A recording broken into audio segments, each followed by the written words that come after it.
গাঁও অঞ্চলত এঘৰ মানুহৰ গৰু আন ঘৰত তাতে যাব নোৱাৰে। গ'লে এনেকুৱাকৈ অত্যাচাৰ কৰে, তাৰ ভৰি কোবাই ভাঙি দিয়ে, পিঠিৰ ছাল বখলিয়াই দিয়ে। আৰু যদি গম পাই যে সেই গৰুটো কোনোবা এঘৰ শত্ৰুৰ মানুহৰ গৰু, তেতিয়াহ'লে সেই গৰুটো নহয়, সেই যেন শত্ৰুজনকহে মাৰিছে তেনেকুৱাকৈ আক্ৰমণ কৰে।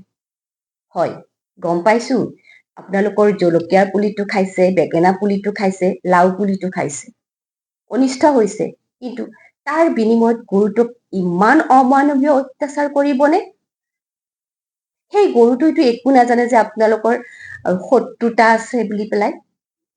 খেদি দিয়ক, ভালদৰে খেদি দিয়ক আৰু আপোনালোকৰ বেৰাবোৰ ভালদৰে দিয়ক, গৰু সোমাব নোৱাৰাকৈ।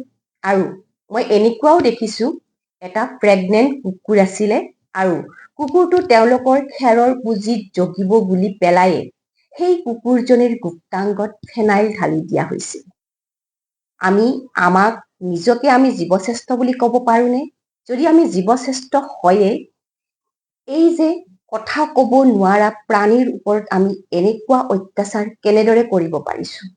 সিহঁতৰতো এটা জীৱ আছে, সিহঁতেওতো যেনেকা আমি প্ৰেগনেণ্ট হলে যিমানখিনি কষ্ট পাওঁ, কুকুৰজনীও সিমানখিনিয়ে কষ্ট পাইছিল।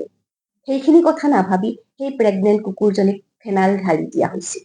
এয়াই হৈছে জীৱশ্ৰেষ্ঠ মানুহৰ অত্যাচাৰ জীৱৰ ওপৰত।